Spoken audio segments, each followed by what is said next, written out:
Hola, muy buenas tardes a todos. Quiero darle una cordial bienvenida, si bien un día más tarde, a estas 10ª jornadas interdisciplinarias concursales del Centro de la República.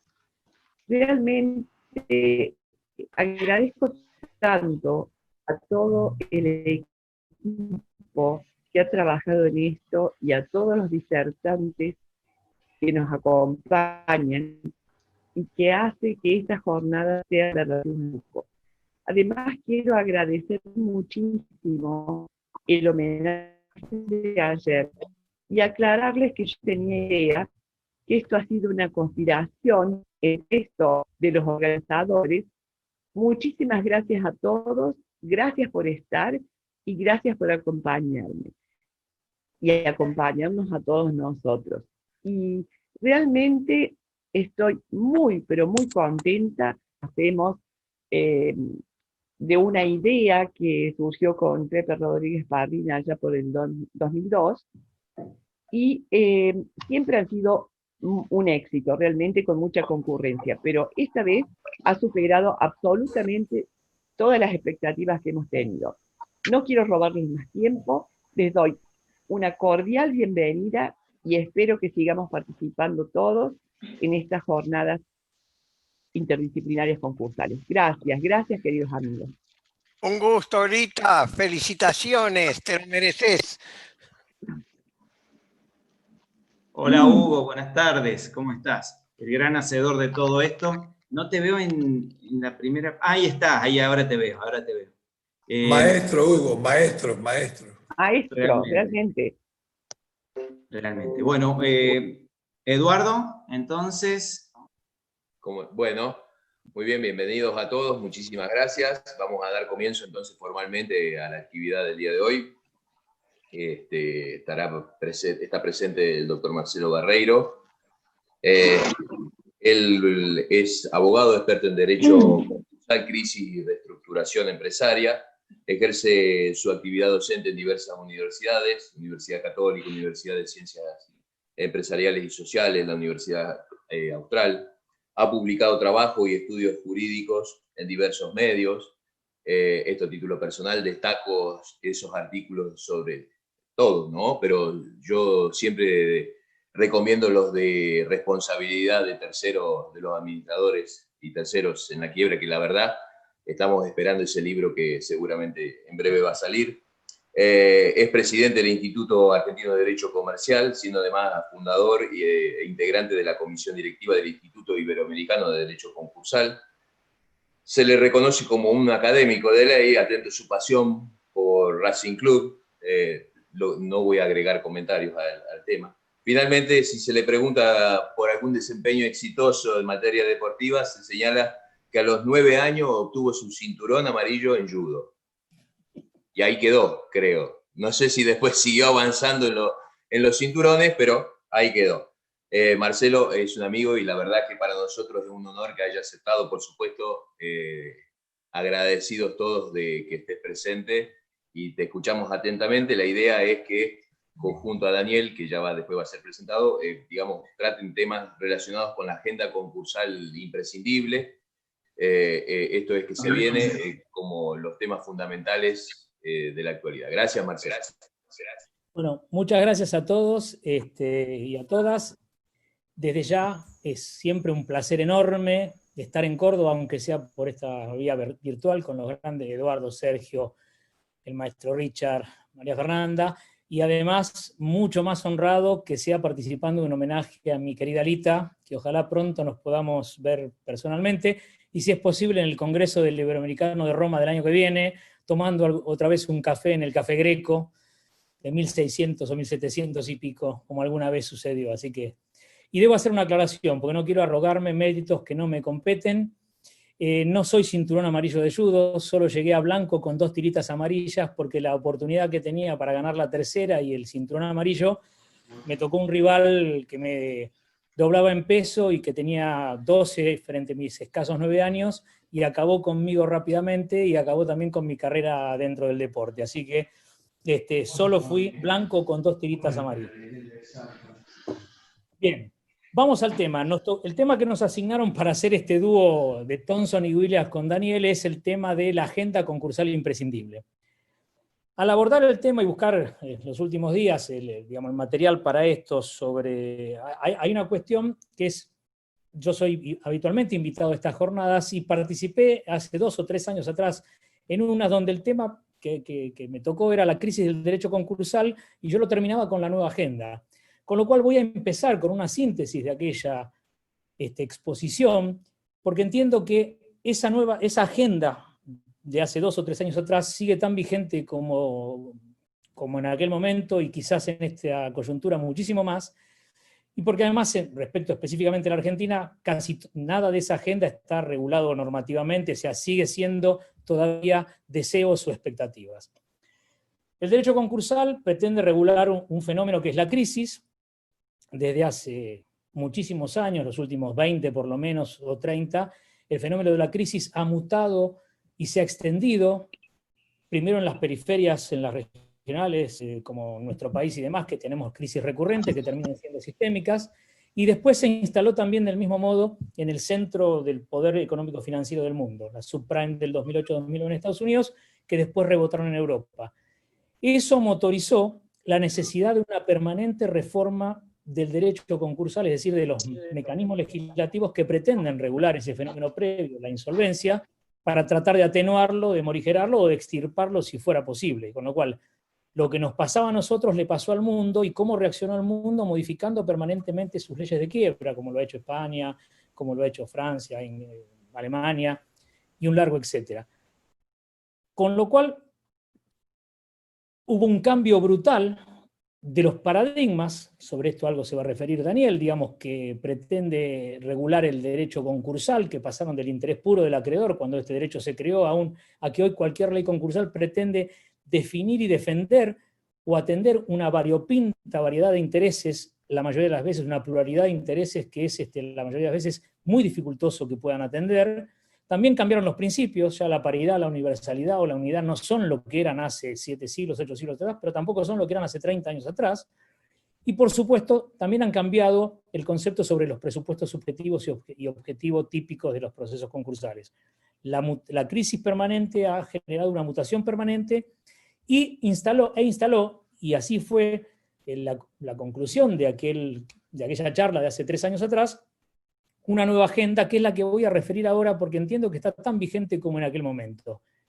En primer lugar, la posibilidad de regular procesos concursales que no atiendan a todo el pasivo, como nos pasó en algún APE argentino o como pasa con las presentaciones concursales en Estados Unidos. Muchas veces le pasa ahora a las grandes compañías aéreas que van a Estados Unidos, lo que necesitan refinanciar son sus obligaciones negociables o su toma de crédito internacional que no pueden pagar, no el pequeño proveedor local, con lo cual la posibilidad de regular procesos concursales que atiendan la resolución de un pasivo que no es todo el pasivo, digamos, sesgando la universalidad.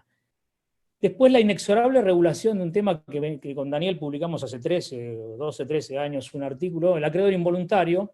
Parecería que el Código Civil y Comercial y su nueva impronta de la constitucionalización claramente en el derecho privado casi obliga a regular estos not adjusting creditors, como hablan los americanos, aquellos acreedores no informados o que no pueden evaluar el riesgo y que sigue siendo una asignatura pendiente. La posibilidad de reproponer el plan, lo decíamos en esa agenda concursal, en algún trabajo con Truffat, y lo han dicho muchos autores, creemos necesario que como en Estados Unidos, como en Francia, con la legislación colombiana o chilena, se pueda reconcursar la propuesta original que no puede ser cumplida, siempre y cuando se alcancen las mayorías que en algún caso alguna legislación las prevé como agravadas. Y hoy esto no solo es agenda de la concursalidad histórica, sino que es una de las ideas que también estamos trabajando en la concursalidad de la pandemia. También el viejo trabajo que hicimos con Laurenti y Truffat, del traje de confección al traje de medida, es decir, digamos, el único proceso concursal para todo sujeto, que fue un hallazgo de la ley argentina 19.551 en los 80, no va más desde hace mucho, y hay necesidad de regular procesos concursales a medida casi, es decir, en un caso por tamaño, no es lo mismo la pequeña, la pyme, la gran empresa, que la MIPYME o el pequeño emprendedor, tampoco lo es el pequeño el consumidor o la persona humana no comerciante o no, que no realiza actividad empresaria, con lo cual también el concurso mínimo que era parte de aquel trabajo es una asignatura pendiente que también vuelve a tener presencia en la nueva agenda concursal. Y también, y esto es algo que yo siempre he sostenido, también es necesario quizás regular distintos tipos de proceso concursal, en algún caso por actividades específicas, como pasa en Estados Unidos con los farmers o los trenes, como pasó en Argentina con la ley más significativa e importante que por los siglos la Argentina sancionará, que fue la 25284, la ley de salvataje para las entidades deportivas. Bien, esa era la agenda de aquel momento, que creo que es tan vigente como nunca y que en algunos de los casos es imprescindible sancionarla, aunque sea por la emergencia en esta coyuntura crítica de la pandemia. ¿Qué creó la pandemia? Además de la cuestión sanitaria, ha creado, digamos, las medidas restrictivas de circulación y de actividades comerciales, industriales, servicios, etcétera, etcétera, han creado o generado una significativa pérdida de valor, distribución de riqueza, han hecho al mundo más pobre, y a nosotros, que ya lo éramos antes de esto, lo somos también. Nosotros tenemos 8 años de estancamiento económico, los 2 últimos de una profunda recesión, altísima inflación desde hace 10 años, devaluaciones permanentes y un largo etcétera. Más del 30% de nuestro país está en la pobreza, hoy se habla de que ya debe estar más del 40% con las consecuencias de estos 5 meses, con lo cual estas circunstancias han generado una brutal crisis económica en el mundo y una mucho más brutal en nuestro país. Con lo cual, a la incertidumbre, que es el eje general, la palabra que signa el momento sanitaria, se le agrega la económica y también se le agregan la social y la psicológica personal. Digamos, esto es un conglomerado nunca vivido, porque no es la crisis del 2001. Lo decía muy bien el doctor Alegría en su exposición del jueves o viernes, del jueves o martes o miércoles de esta semana en la UBA, de los grandes maestros. Esto es una crisis vital, esto afecta mucho más que la cuestión económica o sanitaria, afecta a todo el conglomerado, no sabemos, hay actividades que necesitan cantidad de gente que no sabemos cuándo las vamos a recuperar, si es que las vamos a recuperar en un tiempo razonable, las relaciones interpersonales, el hecho de no hacer estas jornadas como hacíamos siempre, y yendo después a la noche a tomar un vino y a comer, sino tenerlos que hacer todo el tiempo a través de esto. Me he pasado estos 5 meses como asistente o como expositor visitando Córdoba, Neuquén, Buenos Aires, México, Madrid, que yo, muchas veces en pijama y sin moverme del living. Y esto es algo absolutamente novedoso, que no sabemos si va a venir para quedarse, pero que la verdad que nos modifica también sociológicamente y psicológicamente. Con lo cual esta crisis es mucho más que una crisis solamente económica, y además que si las crisis económicas no se solucionan con las modificaciones de la ley de concursos, mucho menos esta crisis. Pero igual, y frente a los 2 modelos que ha tomado el mundo, uno es el abstencionista, hay países como México o Canadá que han decidido no hacer nada, esperar que la película termine y ver ahí qué medidas toman, mientras que otros han tomado un modelo intervencionista, tomando o adoptando medidas económicas, sociales y muchas veces jurídicas de modificación de la regulación de los incumplimientos y de las modificaciones de la ley de quiebras. Buena parte de Europa ha hecho esto.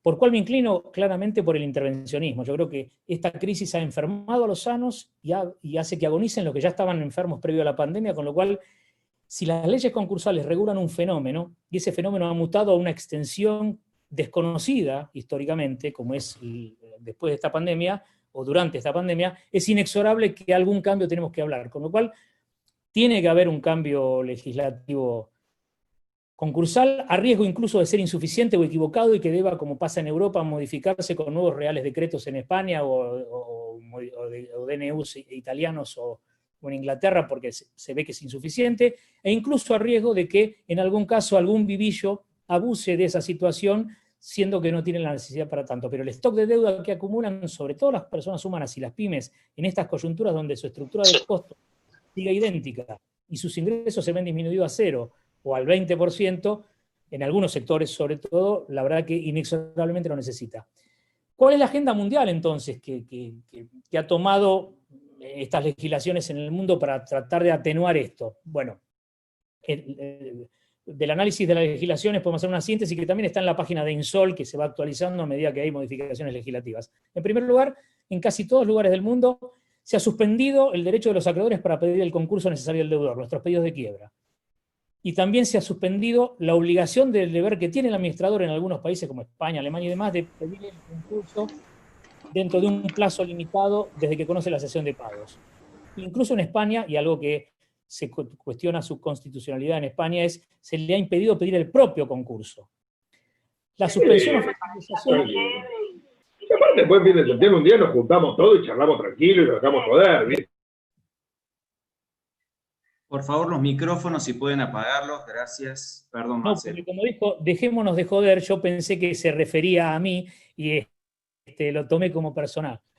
Bien, otro de los temas de la agenda es la suspensión o flexibilización de la regla del wrongful trading, es decir, de aquella responsabilidad fiduciaria de los administradores que ya no es cuando están en cesación de pagos para con los propios accionistas, sino para los terceros. En este caso, siendo que, como dice Ariel Dazo Hijo, todos estamos en cesación de pagos o casi, esa regla en muchas legislaciones de Europa y de otros países se ha flexibilizado.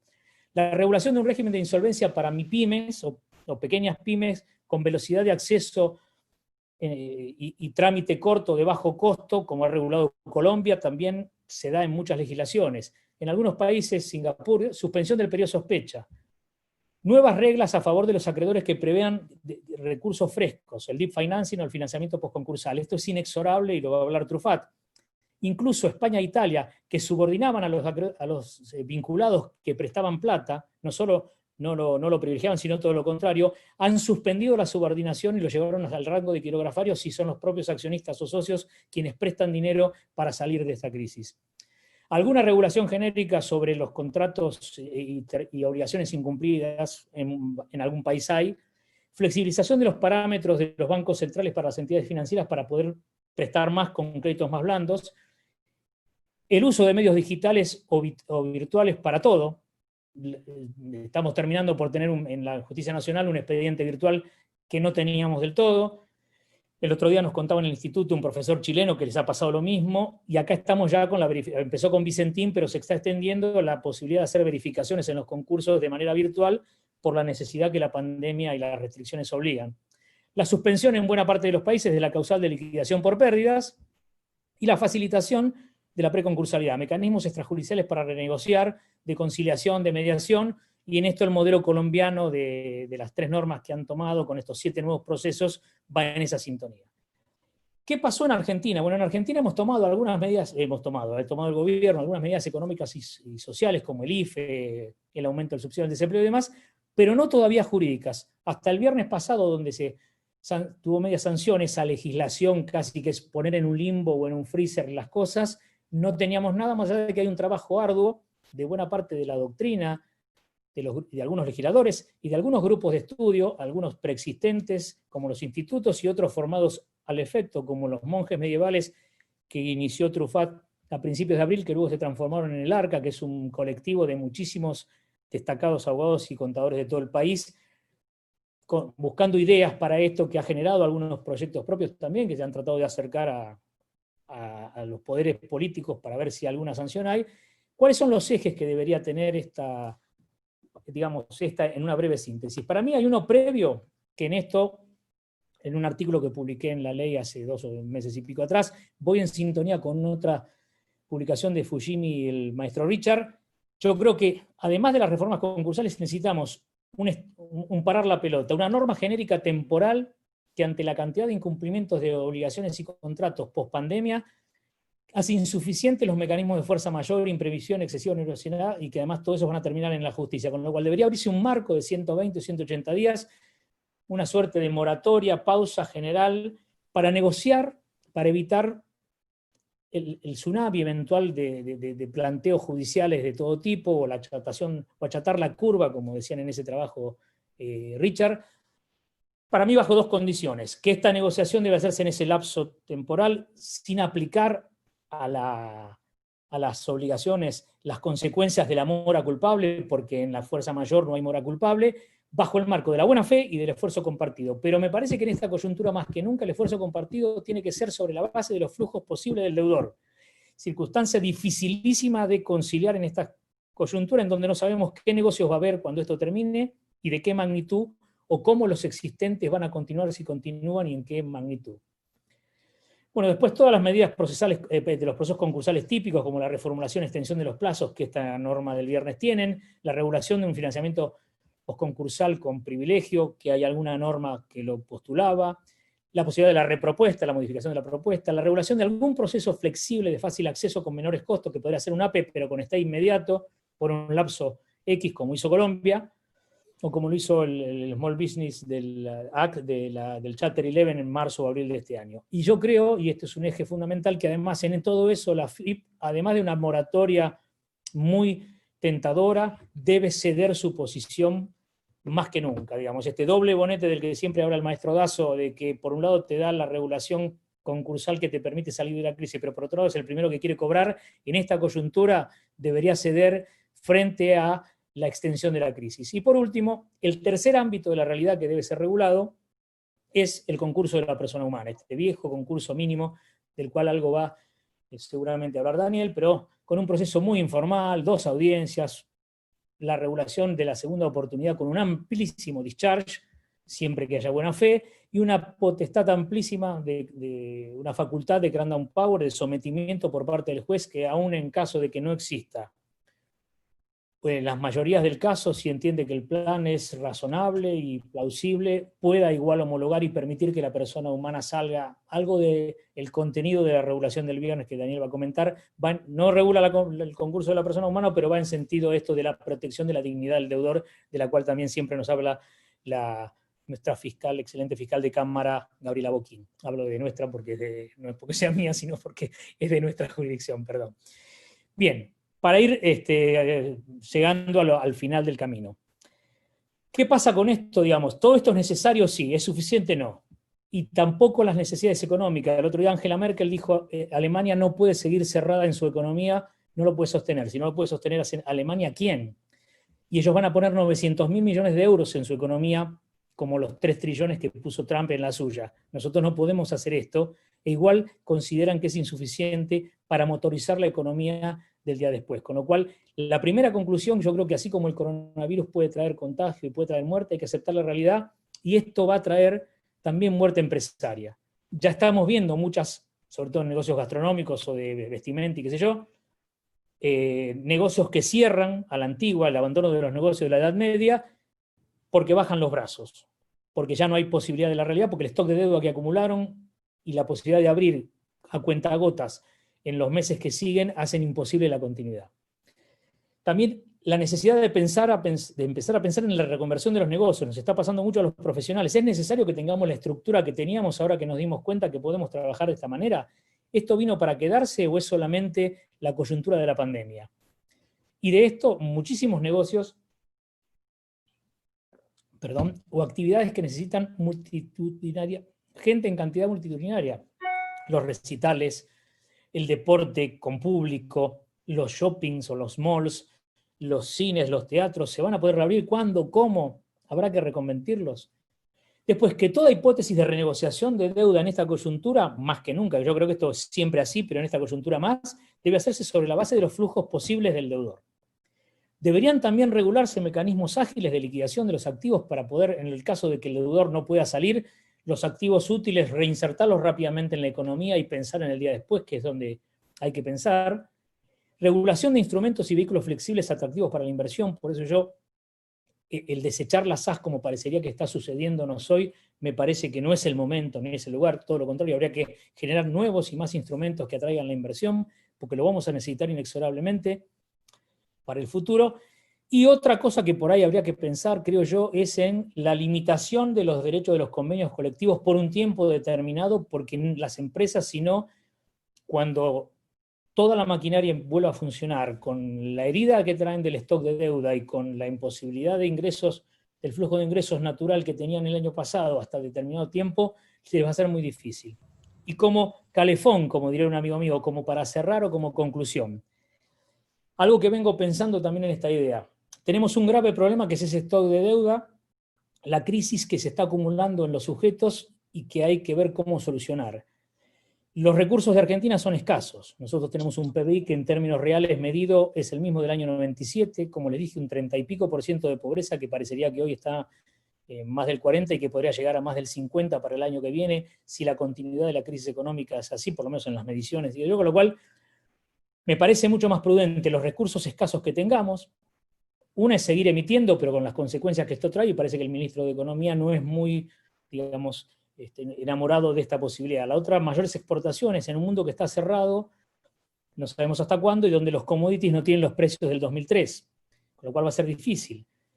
Los recursos propios son pocos, con lo cual hay que buscar que esos recursos se apliquen quizás más que en ese jubileo de la moratoria del pasado, en el emprendimiento del futuro para permitir salir adelante. Y en esto hay una sintonía, pero para mí no, Daniel Vítolo lo ve como incompatible con la modificación de las legislaciones concursales de la emergencia. Yo creo que no, yo creo que las dos cosas son necesarias. Esa y mucho más esta. Él habla de un plan Marshall con una serie compleja de bonos a través de fondos fiduciarios que irían a bancar ese nuevo emprendimiento para bancar la salida. El otro día Ariel Dazo Hijo publicó en Infobae un artículo que habla de movilizar la plata de los colchones. Los argentinos, en teoría, siempre tenemos, parecería, muchísimo dinero no declarado, y que él dijo que iba a buscar eso. Pero yo digo, no solo tenemos mucho dinero no declarado, estoy hablando con el majestático de del Plapa, con el nosotros, no hablo de mí, obviamente. Hay mucha plata blanqueada. Hace 3 o 4 años hubo un blanqueo exitosísimo de 120.000 o 130.000 millones de dólares registrados que pagan impuestos en Argentina hoy, que son más fáciles de alcanzar que los de los colchones. El tema es cómo dar señales de parte de las políticas gubernamentales públicas, y eso creo que es el gran desafío del gobierno a futuro, para que esa gente, si hay alguna razón por la cual desde hace 50 o 60 años la gente, el argentino, no confía para tener su dinero en la Argentina. O lo tiene clandestinamente, como es el primer caso, o lo blanquea pero lo sigue teniendo afuera. Con lo cual me parece a mí que esa va a ser la primera circunstancia a la cual deberíamos tratar de pensar en recurrir para fondear ese día después tan difícil. Muchísimas gracias. Muchas gracias, Marcelo. Un aplauso. Muy agradecidos por esa charla sobre estos temas de la agenda concursal. Y ahora me toca presentar al coequiper de Marcelo, nuestro querido Daniel Truffat. Así que seguimos manteniendo. No es lo mismo que Adolfo AN, que no sabemos bien cuál es el AN, Ruillón. En el caso de sabemos, pero bueno, no se lo decimos. El doctor Daniel Truffat es abogado, es doctor, y ese doctorado para nosotros es muy valioso porque ha sido laudado en nuestra Universidad Nacional de Córdoba, con mucho orgullo para nosotros tenerlo como doctor de nuestra universidad. Es profesor titular de Derecho Concursal en la Universidad Torcuato Di Tella, es socio fundador del estudio Naveira, Truffat, Martínez Abogados. Ha sido presidente del Instituto Iberoamericano de Derecho Concursal con sede en México. Es autor de numerosos libros, artículos doctrinarios conocidos por todos.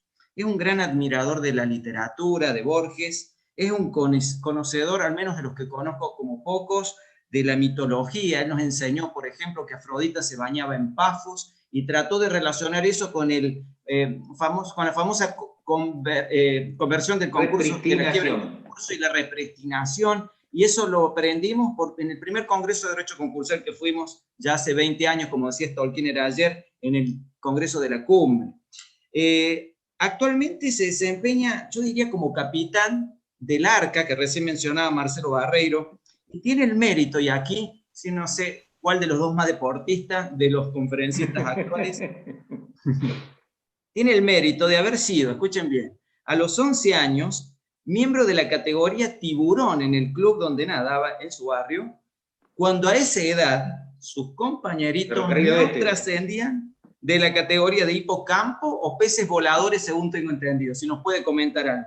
Así que nada, Daniel es uno de los infaltables. Yo creo que no se ha perdido ninguna de las jornadas interdisciplinarias, siempre ha sido muy generoso para acompañarnos, así que para nosotros hoy es una alegría poder escuchar. Gracias, Daniel, este tiempo es tuyo. Bueno, muchas gracias, Sergito, muchas gracias a todos. ¿Se escucha bien, no, Sergio? ¿Se escucha bien? Sergio, ¿se escucha bien? Sí, se escucha, se escucha. Se escucha, gracias. Primero y principal, es absolutamente cierto, era tiburón a los 11 años en Ferro, mientras los demás eran hipocampos o peces voladores, es cierto. Y en judo yo llegué a cinturón naranja, te cuento, no como algunos que se quedaron con puntas amarillas. Empiezo por agradecer a la Academia Nacional de Derecho de Córdoba y al Instituto de la Empresa, que es como agradecer a Hugo Richard mi presencia acá, a la Facultad de Derecho de la Universidad de Córdoba y su Departamento de Derecho Comercial por haberme traído y permitirme compartir este rato con ustedes y con mi amigo Marcelo. Obviamente quiero agradecerle a Sergio y a Eduardo, dos pibes de primera que hoy son señores magistrados y destacados juristas y que eran de esos dos cordobesitos que prometían hace muchos años y cumplieron la promesa. Antes de empezar a hablar, quiero adherirme al homenaje a Lita y hacerlo de modo absolutamente serio, formal y correcto, como corresponde. Lita, sos una genia, una ídola. Dicho lo cual, paso en serio, y era en serio el homenaje a Lita, a decir dos palabras de recuerdo para Pepe Rodríguez Pardiña. Pepe siempre me trató maravillosamente bien cuando vine a esta jornada en Córdoba, y sería muy ingrato que no lo recordara. Y el cumpleaños de Fernando Márquez, que ya lo hemos saludado todos, es decir, ya no queda especialista en derecho concursal que no haya cumplido con su deber de saludarlo. Por último, un recordatorio a don Carlos Odriozola y un gran abrazo a Juan Martín, de quien yo soy amigo. Nuestro congreso ha coincidido con la desaparición de ese gran jurista. La sociedad del siglo XXI está marcada por una serie de características, hasta ahora, ¿no?, en los primeros 20 años, muy particulares. Por ejemplo, lo que autores como Bauman o Lipovetsky llaman una sociedad líquida, es decir, una sociedad fluyente, que se modifica rápidamente, donde es muy difícil encontrar ideas o parámetros a los cuales aferrarse. Ha caído el mito del eterno progreso. Mi hijo el doctor de Florencio Sánchez hoy sería un exotismo. Se ha perdido la confianza en la razón, lo cual es muy lógico. A un siglo de Freud es lógico que la confianza en la razón propia del iluminismo, que marcó la sociedad occidental, al menos en los 2 últimos siglos, hoy esté en crisis. Tenemos lo que la doctrina italiana llama una sociedad de derechos insaciables. Aprovecho y la saludo a Estefania, que es un gran gusto tenerla acá entre nuestro público. Ojo, para cumplir con todos los hermanos extranjeros, un gran cariño a Alicia Ferrer y a Lucía Gracioli, que andan por ahí también desde el Uruguay. Digo, tenemos una sociedad de derechos insaciables, como marca la doctrina italiana, es decir, una sociedad donde nadie cede nada, donde el gusto por el interés, por el bienestar común, está fuertemente diluido, donde todo el mundo está dispuesto a pelear por sus derechos, caiga quien caiga, donde en definitiva se afecta el espacio público y la idea democrática. Para demostrar que esto no es solamente propio de Occidente, en China a esta sociedad de derechos insaciables la llaman la sociedad de los pequeños emperadores, es decir, una sociedad de sujetos egoístas que en mucho de lo que los caracteriza giran en derredor de ellos mismos. Se ha perdido el carácter magistral de la autoridad, y entre estos, y esto es muy grave para nosotros, se ha perdido el carácter magistral de los jueces. Las decisiones judiciales no levantan el respeto que antaño tenían. Al revés de lo que dice Unamuno, parece que vencen y no convencen. Y esto es malo porque una sociedad necesita jueces que sean queridos, respetados por sus ciudadanos y ciudadanas, y que esté en condiciones de considerar que la decisión recaída es la adecuada para el caso. Se ha perdido la confianza en el Estado como conductor de procesos sociales. El Estado, si puede mirar para otro lado y mandar al Estado vecino, le hace a la provincia, al municipio, a algún juez o al que pasa a frenar cualquier problema, chocho lo hace porque su capacidad de decidir y de orientar esos procesos sociales está en absoluta crisis. Vivimos en un momento en que el lenguaje está devaluado. Las próximas generaciones hablan una neolengua orwelliana totalmente falta de cordialidad, cortesía y incapaz de las abstracciones. Y si no me creen, traten de discutir alguna vez con algún otro tipo que te va a decir recatate, gato, o en mi caso recatate, gordo, da lo mismo. Es decir, cualquier idea sensata de discutirlo con otro lenguaje parece estar en crisis. Vivimos en un momento donde obviamente el tener es más importante que el ser, donde el consumo ha sido deificado. Es llamativo, porque tenemos todo un área jurídica destinada a estudiar el derecho del consumo y la protección del consumidor, lo cual está muy bien, pero al mismo tiempo vivimos en una sociedad que, como dijo Charlie Hebdo, se fundió apenas se dejaron de comprar las cosas que no eran necesarias. Es decir, vivimos en una sociedad estructurada en derredor del consumo, donde más importante que la ética es la estética del consumo. Estamos en un momento en que la ciencia nos fascina y de su mano devastamos la naturaleza. Sin contar algunas otras teóricas maldades, yo no voy a decir que este virus empezó en Wuhan, en un laboratorio, ni nada por el estilo, pero la posibilidad de que hasta las pandemias sean diseñadas, sean cuestiones de diseño del hombre actual, es un riesgo posible. Yo siempre relaciono esto cuando doy charlas con el aprendiz de brujo, el aprendiz de hechicero, que también dibujó y representó Disney en fantasía a través de Mickey. Entre otras cosas porque es una doble metáfora, porque Mickey, un ratoncito, convoca fuerzas que no controla y corre el riesgo de ser barrido. ¿En qué punto nosotros podríamos estar haciendo lo mismo? Por último, la moral, tan cara a todos nosotros, muchas veces es usada como arma de combate. En este escenario, como arma de combate dialéctico.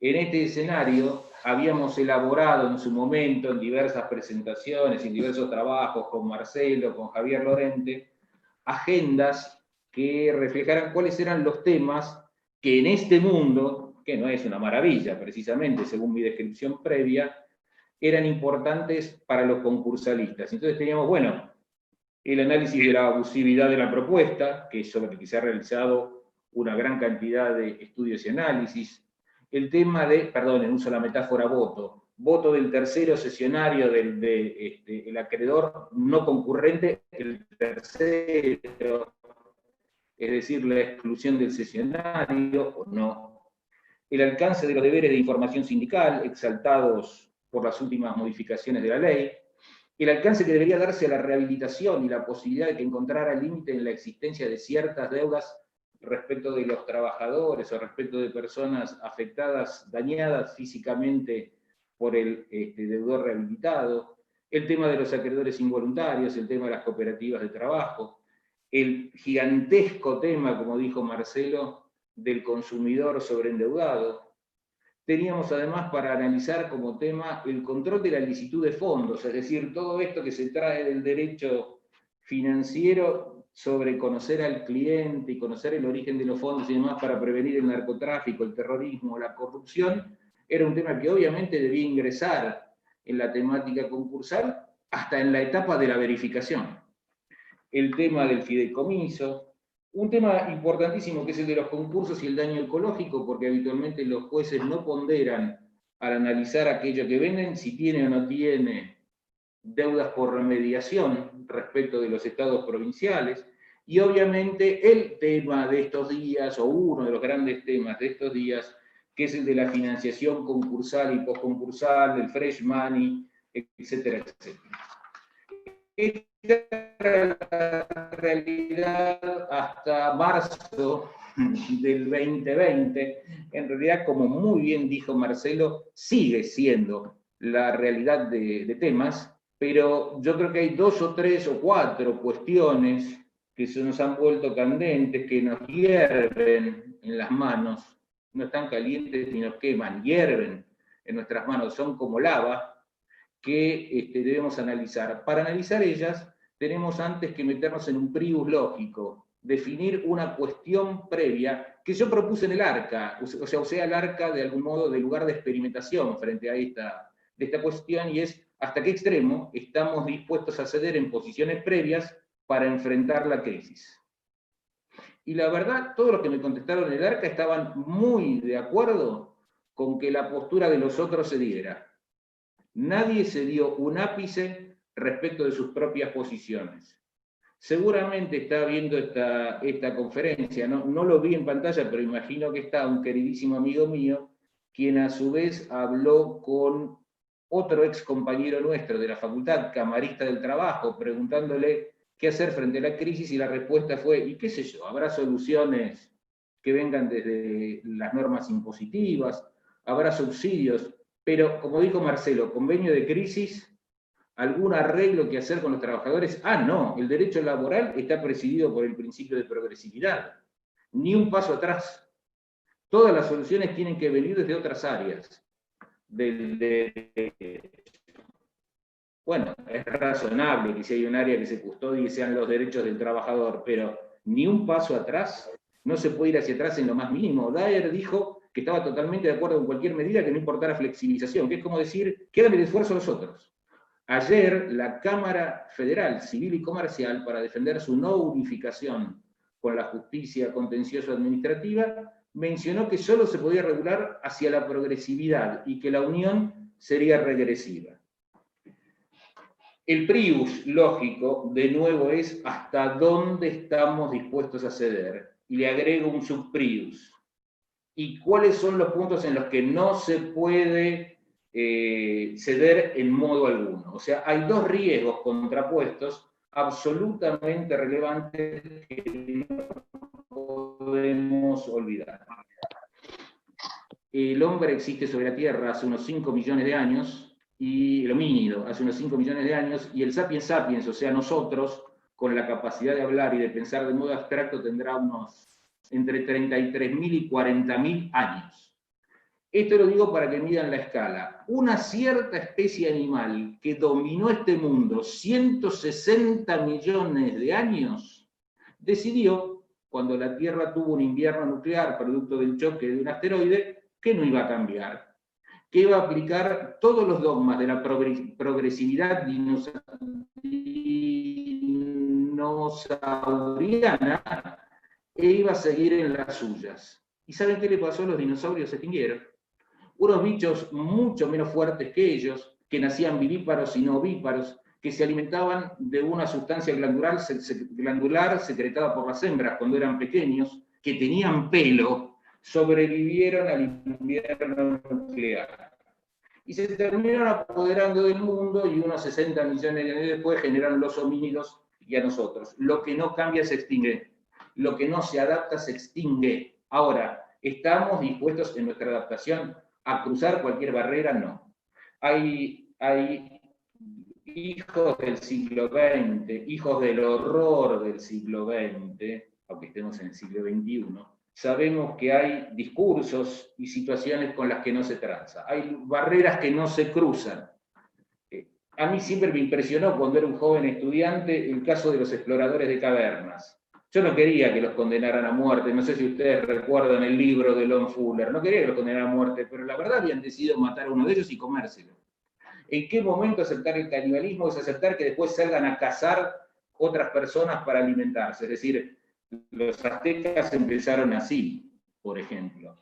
Es decir, hay un momento donde podemos ser flexibles, donde podemos bajarnos de antiguos preconceptos, donde hasta podemos olvidarnos de la progresividad, pero hay un piso, un límite, que no debemos ceder. ¿Cuál es ese límite? Es una tarea delicadísima que no va a salir de una charla de 20, 25 minutos. Además, ¿con qué autoridad podría decirlo yo? Esto nos ata a todos nosotros. Es obvio que el gran límite es el fraude. El fraude a la ley de ninguna manera. El abuso de la ley de ninguna manera. Pero fuera de estas hipótesis, ¿la verdad que vamos a ser tan exigentes como éramos antes? Con, por ejemplo, las quitas de la propuesta concordataria. ¿No vamos a aceptar que los tiempos se alonguen de una manera que nos hubiera molestado realmente hace apenas unos meses? Porque resuelto este prius, decidido que tenemos que hacer sacrificios en nuestros conceptos habituales, pero respetar un piso, lo primero que nos viene a la carga es ¿qué hacemos con el abuso? ¿Qué hacemos con la propuesta abusiva? Con la propuesta fraudulenta no hay ninguna duda, pero con la propuesta abusiva, ¿qué hacemos? Y la verdad es que no se puede tolerar, pero hay que buscarle vueltas. Es decir, si ahora no pueden pagar los deudores, tendrá que haber mayores pactos a mejor fortuna, tendrá que aceptarse la asociación del acreedor al deudor en las malas y en las buenas, con algún tipo de acciones que no den derecho a voto, pero sí que den derecho a ciertas ventajas patrimoniales si la empresa se recuperara. Es decir, va a haber que exprimirse la cabeza buscando alternativas que miren que la realidad nos obliga a transformarnos o somos como los dinosaurios, nos extinguimos. pero sin cruzar rayas que nos convierta en salvajes, que salgamos a cazar al prójimo para devorarlo. Una tarea delicadísima. De la mano de esto se nos plantea el problema del fresh money, porque nosotros tenemos una tradición jurídica que nos enseña que el fresh money, si viene del propio socio de la empresa, que es habitualmente el prestatario de última instancia, es porque el sujeto desatendió el deber de capitalización antes, porque en ningún momento se metió la mano en el bolsillo para devolverle fondos a una sociedad que estaba en crisis. Es por esto que hay diversos fallos que colocan esos créditos sin ley específica, pero por razón, sin norma específica, pero por normas sistémicas, como créditos subordinados. Estamos educados en esa teoría. Yo me he cansado como profesor universitario de enseñarle a mis alumnos, especialmente en las maestrías o en el doctorado, el fallo Solomon versus Solomon. El señor Solomon es el prototipo de caradura. Recordarán ustedes, fines del siglo XIX, puso toda su fortuna como un préstamo, como una especie de garantía real que tenía el derecho americano en Solomon Limited, de la que era accionista el 97%, el otro 3% estaba en manos de dos sujetos desconocidos, su esposa y su hija. Cuando quebró Solomon Limited, el buen hombre vino a llevarse todos los bienes con sus derechos prendarios, e increíblemente la Cámara de los Lores dijo que tenía razón. Hemos sido educados en ese fallo. Entonces, esto de aceptar fresh money y darle superpreferencias, dejando a salvo, si ustedes quieren, los créditos alimentarios, los créditos laborales, que ya es toda una historia. Y es un mismo desafío moral muy parecido al que nos genera cómo tratar la propuesta abusiva. Además de esto, tenemos, de algún modo lo dijo Marcelo, que fomentar básicamente desde la justicia la negociación. En 1992, el doctor Norberto Rivera y yo publicamos un artículo que se llamaba Mediación, Soluciones Concursales. Creo que tuvimos que escondernos para no ser apedreados, para no ser lapidados, como San Esteban al salir a caminar por la calle, porque todos los concursalistas nos miraban diciendo, ustedes están locos. Pero bueno, pasaron muchos años y la mediación tal vez no sea una locura, y el arbitraje tal vez no sea una locura. De hecho, la media ley, la ley con media sanción que tenemos, como dijo Marcelo metafóricamente, la ley de viernes de algún modo nos lleva a esto, porque los 180 días de periodo de exclusividad con 90 de espera, la detención de las ejecuciones sobre los garantes, que evita que la presionen, ejecutando en general a los directivos de las empresas que son los que salen de garantes, es una clara demostración de que el Congreso de la República ha dicho en los concursos, paremos la pelota y forcemos a la negociación. No lo dice, pero está claro, ¿para qué va a estar esperando unos 180 días y 90 en un periodo de exclusividad si no es para negociar? Lo que pasa es que acá hace falta ingenio, ganas, ir más allá de los hábitos, y los tribunales deberán ser despiadadamente promotores de esa negociación. El otro día en el ARCA, cuando salió la ley, el doctor Chomer, me están escuchando, ¿no, Sergio? Porque los veo a todos demasiado quietos. ¿Está así? El doctor Chomer se preguntó, en broma, de qué iban a hacer, porque detener las ejecuciones hacía cesar como el 25% de las tareas judiciales. Y la respuesta es, ¿qué vas a hacer? ¿Fomentar negociaciones?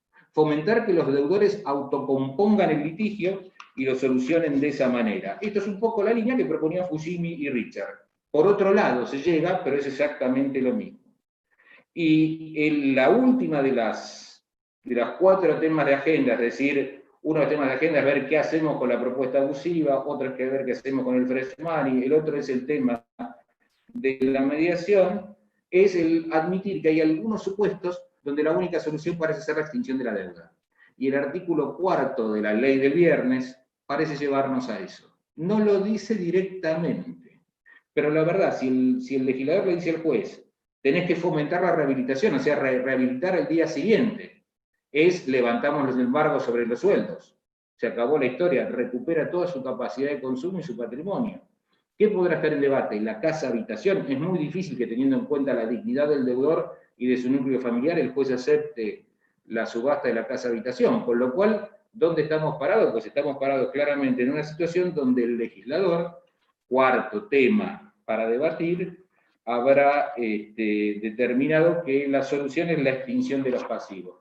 La quinta cuestión, y ya termino, Sergio, hoy me pasé 3 minutos de lo que te prometí, no parece jurídica, y en realidad no lo es, porque es metajurídica, que es, no hay recuperación posible, por lo menos para nosotros, educados en una república democrática, si no es recuperando el rol de todos y cada uno de nosotros, de todas y cada una de nosotras, el rol de todos los ciudadanos, sí, lo dije en femenino, Marcelo, pero porque no sé cómo decirlo de otra manera, recuperando el rol de ciudadanos, de los hombres o mujeres de buena voluntad que han venido a habitar el suelo argentino, haciendo valer nuestros derechos. Hay que cumplir con esto de quedarnos en casa y cuidarnos, hay que cumplir con estos límites, porque la verdad que la pandemia sigue sin ser domada. Pero nos hemos acostumbrado demasiado a pedir permiso. Y tenemos que seguir pidiendo permiso, pero apretando los dientes. Porque los hombres libres, las mujeres libres, no piden permiso para hacer aquello que les corresponde, salvo en situaciones de excepción. Uno se acostumbra demasiado, y es un tema claro de la agenda, no concursal, de la agenda de la gente de derecho, el respetar esto. Cierro. En la historia de Occidente hay otros casos, en Oriente y en el lamentable caso de los pueblos mesoamericanos.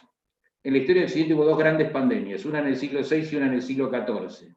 La del siglo VI fue la ruina absoluta para la cultura entonces imperante y la puerta de entrada para los 800 años de oscurantismo, los peores, porque habrá habido grandes elaboraciones intelectuales, pero eran muy minoritarias, para los 800 años de oscurantismo de la Edad Media. La segunda pandemia, la de la peste negra, fue la puerta de entrada para el Renacimiento y la Edad Moderna. Parecería que esta cosa infame de las pandemias produce cambios de época más que de paradigma. Como en la película de Woody Allen, como en Match Point, la pelota está en el límite de arriba de la red y no sabemos para qué lado caiga, solo nos queda desear que caiga para el lado correcto. Muchas gracias. Muchas gracias, Daniel. Realmente ha sido para nosotros un placer escucharlos, escucharte y aprender, porque con vos se aprende de historia, de concursal, de filosofía, de literatura, así que muchas gracias realmente. Muchas gracias, Daniel, muchas gracias, Marcelo. La verdad que muy buenas las exposiciones, y esto da cuenta también del chat que se habilitó recién con todos los partícipes de este evento que están enviando las felicitaciones también a los expositores y queremos transmitir. Si les parece bien, hay algunas preguntas puestas también en el chat, que dice así. Juan Ruiz, por ejemplo, dice, ¿es conveniente reflotar el viejo artículo 20? Debe ser conforme a la redacción de la ley 24.522, ¿no? El convenio de crisis. Sí, yo creo que mi referencia, contesto yo por nosotras, Daniel, después seguís vos si querés. Yo creo que sí, lo hemos hablado con Daniel más de una vez, pero me parece que es insuficiente hoy. Me parece que hoy, si no tenemos que terminar, y en eso le vamos a terminar dando la razón a Daniel, no a Daniel Truffat, sino a Vítolo, de que vamos a tener que ir todos al concurso para poder tener las medidas necesarias para salir de esto, y hay sujetos que podrían hacerlo con un apaciguamiento de la agresión patrimonial y con una... Entonces me parece que no solo, como hicieron en esta coyuntura algunos gremios, hubo gremios que ya acordaron rebajas salariales y algunas de las condiciones del convenio por la coyuntura, hasta el 30 de junio, hasta el 31 de julio. Bueno, me parece que eso va a necesitar en sectores muy específicos, gastronomía, calzado, vestimenta, o sea, no solamente la vuelta del 20 a la ley de concursos por el periodo de la emergencia, sino algo más amplio, como decía Daniel también. Como hicieron en época de grandes crisis, Eduardo, la Unión General de Trabajadores de España, al sumarse a los pactos de la Moncloa, o la Histadrut en Israel. Es decir, pusieron el bienestar de la sociedad y la patria delante de preconceptos. Nosotros tenemos que esperar eso, hay que ser optimistas, que la pelota caiga del lado correcto. Está perfecto. Como segunda parte de la pregunta era lo siguiente, si se puede reglamentar la ley 23.472, esto es la de ley de... Debe ser la ley de Alfonsín, la ley del Fondo de Garantía que nunca se... Yo, bueno, lo dije en una charla, no sé, no me acuerdo si en Madrid o en Neuquén o en Córdoba o en... Digamos, yo creo que sí. Es una largamente postergada reglamentación que debe tener la friolera de 33, 34 años. La ley de Alfonsín, que crea un fondo de garantía, como son los fondos de garantía europeos, para acotar el margen de la indemnización garantizada a una suma que está preasegurada por este mecanismo. Creo que sería, pero no solamente en esta coyuntura, creo que debería haber una norma de ese tipo. Sí, no sé qué opinás, Daniel, vos. Lo mismo, exactamente lo mismo. Además es un deber que asumimos con la OIT, la Convención 173 nos obliga a hacer esto. Está perfecto. La otra pregunta tiene que ver con el concurso del consumidor. Si nos pregunta si, digamos, el que se encuentra legislado en el Código Procesal Civil y Comercial de la provincia de Mendoza, digamos, ¿qué opinan? Si es, digamos, una excepción en el artículo 2, si, digamos, es... seguramente se está preguntando la constitucionalidad también del sistema. Por eso, te voy a decir, es una excelente idea, bastante bien, o muy bien plasmada, con un pequeñísimo detalle. Es inconstitucional. La Constitución argentina. Pero si no fuera por él, la verdad que sí, y además celebro que lo hayan hecho, que tomaron el toro por las astas de una cuestión legislativa que tiene más de 15 años, y ya hay muchos proyectos de ley con estado parlamentario que lo perdieron a lo largo de estos 15 años, con lo cual tomaron el toro por las astas, y mientras nadie, si uno habla con los operadores jurídicos de Mendoza, dicen, mientras nadie plantee la inconstitucionalidad, los jueces no lo van a hacer, digamos, de oficio, con lo cual la norma está, pero creo que hoy Garabuzo en su Facebook hizo una publicación sobre esto y hacía algún planteo sobre la constitucionalidad. Supongo que Daniel piensa... Exactamente igual, sí, obviamente. Bien. El contador Nicastro acá también le pregunta cómo verían posible, a través de qué medidas sería, esto ya, digamos, no tan jurídico, pero digamos, cómo se podrían buscar los fondos argentinos declarados que están en el exterior y repatriarlos. Sería, digamos, tema espinoso, me parece, que excede el ámbito. Subiendo impuestos, desalentando las inversiones o tomando medidas restrictivas, digamos, como por ejemplo lo que yo opino sin ser un laboralista de la regulación del teletrabajo, va a ser difícil. Me parece que en un país donde el déficit se desmadró de vuelta, o sea, una de las pocas cosas de fines del año pasado es que el déficit había bajado de un 9% o un 10% el total del país a casi cero, con un ajuste brutal y una gran recesión. Hoy de vuelta no sé en qué hipótesis, pero el déficit debe estar, con lo cual, si están 8 puntos, en esta coyuntura de 8 a 10 puntos, por ahí alguna baja de impuestos para algunos sectores que permitan alentar inversiones con una garantía de que eso va a durar un tiempo, podría ser una hipótesis razonable para que alguien quiera venir y traer plata a este país, porque lo que nos pasa es exactamente lo contrario. Y no solo de los de afuera, sino de nosotros mismos, ¿no? Que eso es lo más grave para mí. No sé, Daniel, ¿qué opinas vos? Pero... Yo creo que en las actuales condiciones no va a venir jamás, hicieras lo que hicieses y le dieras las garantías que le diese, porque por edad nosotros hemos visto al Estado argentino jurar por ley que la convertibilidad era intocable, inderogable y no sé qué, 2 meses antes de la caída de la Rúa, y vimos derogarla 5 días después o 6 días después de su renuncia. Es decir, esto solo va a ser posible, me parece, si se produce un cambio social muy notable. En alguna de las charlas yo dije que para que salgamos de esta crisis necesitamos un pacto estilo el de la Moncloa, necesitamos a todos los factores de poder, a los partidos políticos, a la oposición, a las iglesias, a los sindicatos, a los empresarios, a las universidades, en la misma mesa, en una mesa donde vayan a poner y no a sacar. Cosa dificilísima. Y ustedes me van a decir, la experiencia argentina no da así. Bueno, tampoco hemos tenido la desgracia de una crisis como la que tenemos encima, que no terminamos de percibir, pese a su horror, porque al estar vigente la cuarentena en muchos lugares del país, parte de la crisis está en el freezer. Pero en algún momento el freezer se va a abrir y el monstruo va a terminar de salir de la heladera. Entonces, hay que ver cómo nos portamos. Si maduramos lo suficiente como para sentarnos en una mesa donde todos estén dispuestos a poner algo para avanzar, Y ahí lo que dice Marcelo va a ser distinto, porque vamos a volver a ser un país confiable. Es como un círculo virtuoso. Iniciaste un ciclo de virtudes. Hoy no. Hoy yo creo que es imposible. Bueno, me parece que estamos casi a tiempo. Dos breves nada más, si amerita, me parece, dos respuestas breves. Eduardo, por privado, el doctor Garaguso envió esta pregunta a ambos. Se interroga si no es tiempo de los nuevos principios que inspiran la legislación, como los de colaboración, cooperación o el principio de contribución. Harari dice que no solamente en el derecho concursal, tema del que obviamente no se ocupa, sino en el centro de todas las reuniones del futuro, dado que la información nos satura y nos abruma, la única manera de manejarnos es con las diversas C: la colaboración, la contribución, el criterio, la capacidad crítica. Es decir, obviamente, los paradigmas son otros. Hoy con información ya no hacemos nada porque cualquier chico levanta este aparatito sin haber agarrado un libro y sabe absolutamente, tiene el dato que necesita. A veces puede ser algo falseado o algo impreciso, pero en general es verdadero. O sea que sí, obviamente que tenemos que ir hacia lugares como los que está diciendo Horacio. Vos pensás lo mismo, Marcelo, supongo. Sí, lo tengo claro, y además estaba pensando, hace 4 martes presentó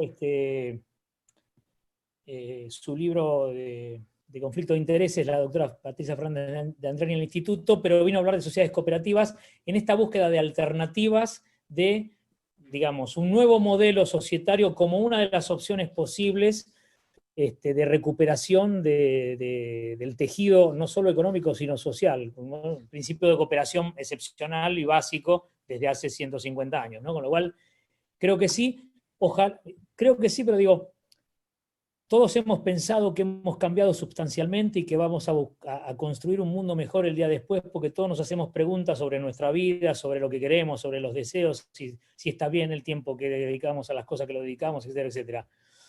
Espero que eso no tenga memoria corta y que, recuperada la normalidad plena algún día, cuando todos podamos ir a la cancha, ir al shopping y qué sé yo, recordemos estos momentos de pijama en Londres y también recordemos los compromisos que nos asumimos con nosotros mismos, porque me parece que va a ser la única forma de hacer que la sociedad sea mejor, cambiando realmente nosotros sustancialmente, ¿no? Pero bueno, no sé si será Harari o Truffat quien dijo esto, pero va a ser difícil, me parece, conociendo la esencia de human being, como dirían los americanos, ¿no? Por ahora, por lo menos. Bueno, muchas gracias a los disertantes, muchas gracias también a, digamos, los participantes. Lamentablemente, por una cuestión de tiempo, tenemos que acotar, así que vamos a pasar al siguiente módulo.